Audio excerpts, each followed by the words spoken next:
Bolcom pour avoir une bonne communication. Bolcom, bienvenue chez vous.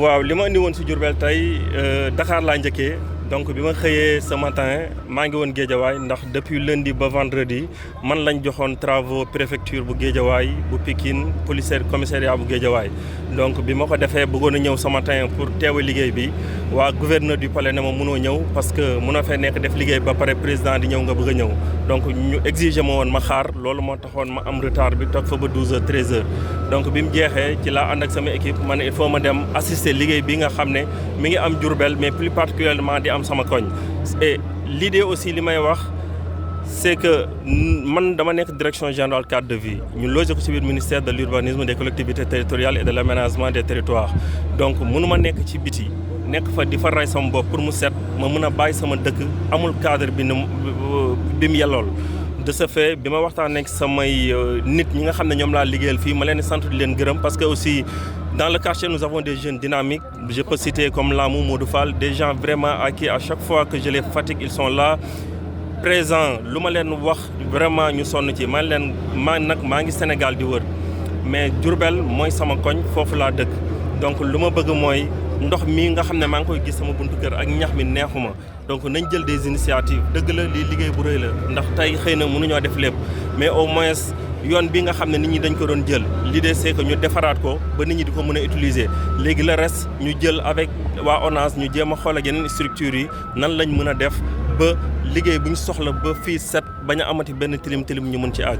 li Sénégalais yi war a comprendre mooy li Diomaye wax tey ci suba parce que les zones setal suñu réew dañ ko war a xoolaat ndax idée président bi muy ñëw nekkutoon moom pour à chaque premier du mois moom mu génn l'idée c'était que da doon teg loxo pour population bi ñu mën a xam ne ndem président moo wàcc ak premier ministre ñoom waruñu des ginnaaw mais gis nañ ni population Sénégal à chaque fois mën nañ tàmbali mais eggali lañ dul mën donc sur ce matin le président dégg ngeen ko mu ne dinañ repenser waat nu ñuy defaree journée citoyenneté yi ndax liñ bëgg mooy jeunes yi nga xam ne ñu ngi toog ñu jéem a xool nan la ñuy organiser des coopératives dégg ngeen premier ministre li mu wax Louga nous allons organiser des coopératives jël jeunes yi jëm leen ci dugal ñu jéem a xool journée yi ni ñuy defee di nettoyer même bu fekkee dañ leen di jéem a indemniser ñu leen di indemniser ndax ñu mën a def ndax gis nañ population boo xam ne la xëy na boo ko dimbaliwul wala nga neexal ko rek yow li nga bëgg ci moom doo ko am. li may wax fii moom laay wax Dakar moom laay wax fu may def tour cadre de vie set nettoyer nit da nga war a rus sax man rus naa nit jógee kër Cheikh wala kër gu mag ñëw di ma nettoyer sama kër.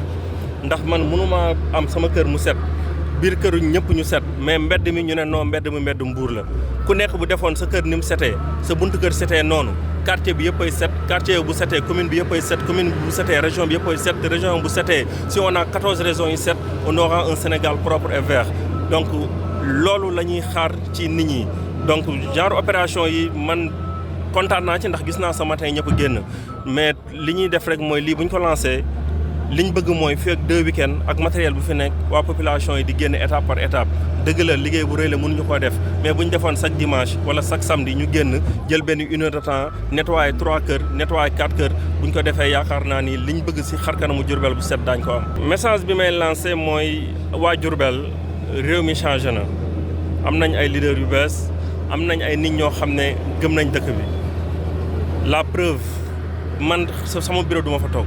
su ma xëyee je viens de 9h à midi def li may def sama paree ak agent yi laay àndal génn dem ci terrain bi ndax xar kanamu politique Sénégal ñun ñoo ko mën a changer directeur yi ñu fi doon am ak ministre yi ñu fi doon am xëy na ñoom ñoo wane woon taxawaay boo xam ne tey jeunes yi duñ génn wala nit ñi duñ génn di liggéey mais boo gisee yow nga nekk directeur ànd ak say agent nga jiitu leen ci liggéey bi ñoom lépp lu ñu mën a def ñii ça fait 4 jours maa ngi ak ñoom Dakar 8h la ñuy commencé 4h du matin la ñuy pare ñu ñibbi bu ñu xëyee 9h ñu ñëwaat donc suñ ma gisoon man ma fay toog ba 4h du matin ñoom si ñii kenn du si toog ba 4h du matin donc genre leader yooyu yaakaar naa bu ñu ko amoon avant dëkk bi liñ ci doon séentu daañ ko am bu baax mais incha allah ak nouvelle donne bi ak nouvel régime bii ñu gis dëgg la lépp mënul ñëw parfait ci état des lieux lañ toll ci defaraat lañ toll mais incha allah d'ici 1 an 2 ans bu ñu bàyyee ak suñu xel ñu bàyyi ñu dawal liñ bëgg ci Sénégal daañ ko am. Je m'appelle Seydina Alioune Djim, je me présente comme étant le directeur des paysages urbains et des espaces publics. Merci beaucoup. Alors tout d'abord, depuis ce matin nous étions à Dakar. Alors nous étions à Guédiawaye pour représenter le ministère et le directeur général du cadre de vie. Alors, dès qu'on a fini là-bas, vers 12h-13h, je me suis rendu à Diourbel parce que mes agents, je les ai envoyés depuis hier pour qu'ils puissent venir me représenter pour qu'on puisse faire le travail qu'on voudrait faire. Alors, moi, j'habite ici, j'ai grandi dans ce quartier. Je ne peux pas être à l'intérieur du pays en train d'aménager et laisser la devanture de ma maison à cet état. Donc sur ce, ça fait un mois, moi et mon équipe, on était en collaboration pour essayer de trouver le meilleur moment possible pour aménager notre quartier. Ceci est un début. Alors nous allons organiser des activités. On a commencé d'abord par Thianokandji. On va voir les autres quartiers à Diourbel. L'idée c'est d'avoir un meilleur cadre de vie pour Diourbel. Nous avons grandi ici. Nous avons fait l'école ici. À Dakar, c'est quand on a eu le bac que nous sommes partis à Dakar. Donc aujourd'hui, en tant que directeur logé à l'intérieur de la direction du cadre de vie, donc tout ce que je peux, si j'ai l'opportunité de venir assister ma région, donc je suis venu le faire. Alors c'est ça qui m'a amené ici. Et ça va mieux parce qu'on a trouvé un préfet aussi qui est venu, qui est dynamique. Donc le marché, quand je suis passé vers le marché, j'étais vraiment séduit du travail exceptionnel qu'il a eu à réaliser. Donc c'est une continuité qui est venue jusqu'ici parce que qui parle de Ndoumbé Diop c'est que Ndoumbé Diop fait partie aussi de notre quartier et à l'intérieur de Ndoumbé Diop. Donc c'est d'où l'importance de bien aménager le marché et aménager le quartier. Ceci, c'est juste un début. On ne peut pas faire tout le travail, mais on va s'organiser pour qu'à chaque week-end ou chaque mois, on vienne pour vraiment terrasser, avoir la plateforme qu'on souhaite. Alors, ce qu'ils doivent comprendre, c'est que la propreté, ce n'est pas au président qui doit venir pour nettoyer toutes les maisons ou tous les quartiers. L'idée, c'est que le président a juste lancé l'initiative. C'est aux populations de s'approprier de leur cadre de vie. Donc le président, quand il prend l'initiative pour sortir, ce matin il l'a dit, ce matin le président nous a dit que l'initiative, nous allons le repenser. Pourquoi ? Parce que quand il lançait l'initiative, c'était pour que les citoyens s'approprient de propriété de leur quartier, de leur maison.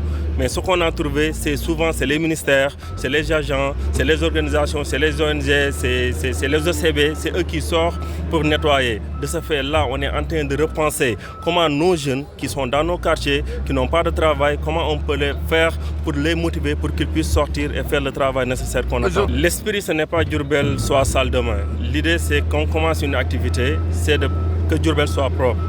Dans mon mentalité, c'est d'ici 1 an, 2 ans, avoir un meilleur cadre de vie pour Diourbel. Des quartiers propres, des quartiers bien plantés. Donc c'est ça notre initiative. Le sable, Diourbel zéro sable, on peut le faire.